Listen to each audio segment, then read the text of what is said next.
뉴스야 시작합니다. 정치부 서주민 기자 나와 있습니다. 첫 번째 물음표부터 보죠. 네, 첫 번째 물음표는 김정은 문 대통령 존중 안 해로 하겠습니다. 네, 트럼프 전 대통령의 사진이네요. 네. 사실 어제 뉴스7 시간에 저 보도를 해드렸었거든요. 네. 그러면서 좀 이례적이다라는 느낌을 받았었는데 그 얘기는 잠시 뒤에 하도록 하고요. 예. 그러니까 이제 트럼프 전 대통령이 문재인 대통령을 공개적으로 비판한 그 성명 그거 말하는 거죠? 그렇습니다. 지난 21일입니다. 이 문 대통령이 이 미국 뉴욕타임스와의 인터뷰에서 이 트럼프에 대해 밝힌 언급이 발단이었습니다. 네. 북한 문제와 관련해 이 트럼프가 변죽만 울렸을 뿐 완전한 성공은 거두지 못했다라고 하자 발끈한 겁니다. 미국 협상 과정에서 두 사람이 서로에 대한 칭찬을 상당히 많이 하지 않았습니까? 예. 그래서 상당히 당혹스럽더라고요. 예, 그렇습니다. 이 과거에 서로에게 했던 칭찬이 어땠었는지 한번 보시죠. 예. 아무도 해내지 못했던 일을 바로 트럼프 대통령께서 해내시리라고. And he is a very capable man. 우리 트럼프 대통령의 아주 강력한 또 탁월한 리더십 덕분이라고. I consider him a great ally. 예, 물론 이 외교적인 수사가 섞였겠지만 이 최근 평가와는 사뭇 달랐었죠. 트럼프 전 대통령이 물론 이제 전직 대통령이긴 합니다만 네. 한미 정상들이 저렇게 서로를 비판하는 말을 주고받은 적이 있었을까요? 그렇습니다. 특히 트럼프 성명에는 이 방위비 분담금 협상에 대해서 불만을 쏟아내는 등 우리로서는 이 터무니없는 비판이나 주장도 많습니다. 하지만 김정은 위원장이 결코 단 한 번도 문 대통령을 존중한 적이 없었다라고 한 부분은 조금 짚어볼 대목입니다. 네. 지금은 트럼프와 양숙이 된 존 볼턴 전 백악관 국가안보보좌관도 자신의 회고록에서 2019년 6월 판문점 회동 때 미국은 물론 북한도 문 대통령의 동행을 원하지 않았었다라고 했었죠. 이 전문가 얘기 한번 들어보시죠. 그 의미는 철저하게 북한의 김정은이 이 남한 정부 문재인 대통령을 활용해서 북미 관계를 진전하고 또 대화를 하고 평화 공세를 하는데 이용했다. 그런 의미로 읽을 수 있다고 생각합니다. 예, 실제로 북한은 2019년 하노이 노딜 이후에 미북 대화가 좀 막히자 오지랖 넓은 중재자라는 표현을 써가면서 문 대통령을 맹비난한 바가 있습니다. 네. 중매도 못하면 빰이 석대다 뭐 이런 얘기도 있기는 네. 한데 근데 결과적으로 협상이 잘 안 되니까 네. 미국도 그렇고 북한도 그렇고 괜히 우리 정부에게 화풀이하는 거 아닌가 이런 느낌도 받았어요. 예, 물론 북한 문제에 있어서 우리의 역할이 조금 제한돼 있는 게 현실입니다. 네. 하지만 미국과 북한이 말하는 비핵화에 분명한 차이가 있었는데도 과도한 낙관론으로 좀 대응해 왔다는 점, 또 북한의 도발 등이 저자세로 일관하면서 스스로 협상력을 깎아먹었다는 점 등은 문제였다는 것이 전문가들의 지적입니다. 네.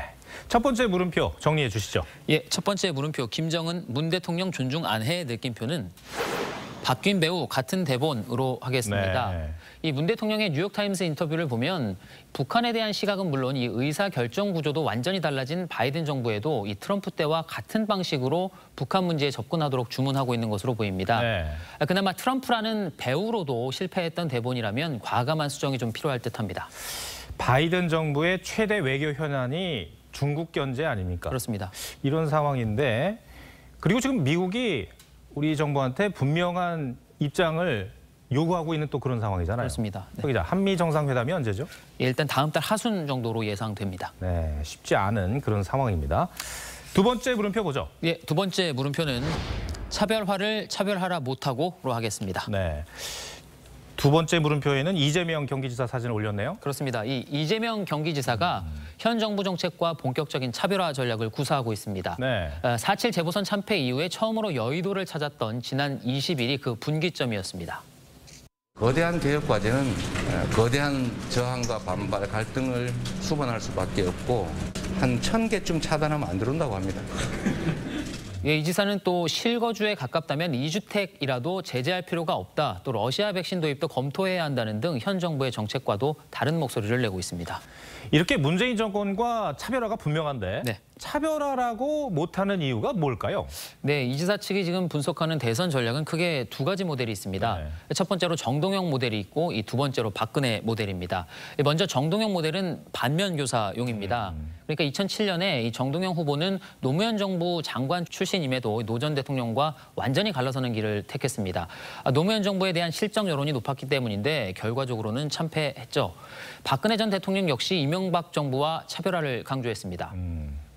노무현 정부도 이명박 정부도 민생에 실패했습니다. 저는 과거 정권들과는 완전히 다른 세상과 정부를 만들겠습니다.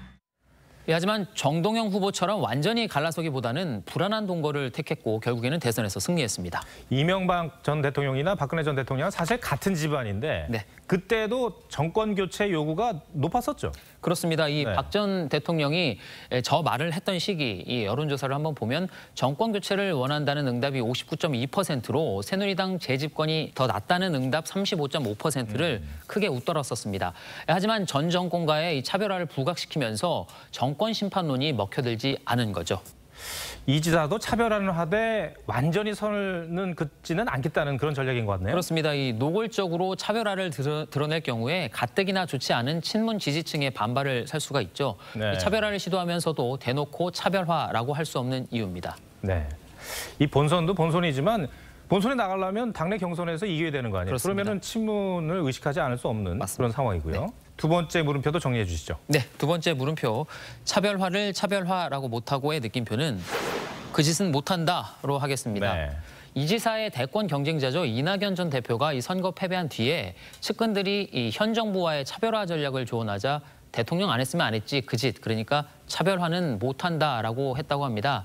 일단은 서로 다른 전략인데 최후의 승자가 궁금해집니다. 서주민 기자 오늘 설명 잘 들었습니다. 고맙습니다.